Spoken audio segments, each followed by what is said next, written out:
Welcome to this tutorial.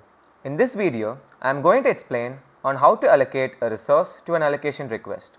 Once the project manager raises an allocation request, the request is landed within the People Allocation app.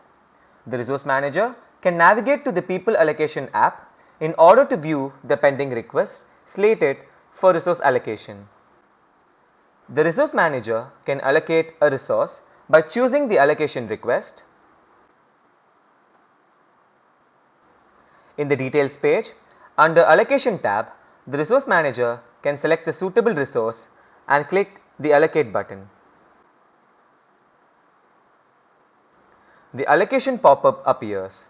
The resource manager can fill in the mandatory fields such as the start and end dates, which are auto-filled based on the request from the project manager, the utilization capacity of the resource, which can be edited,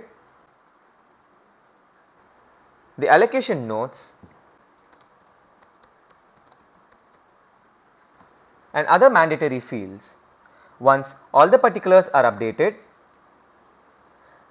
the user can confirm the allocation.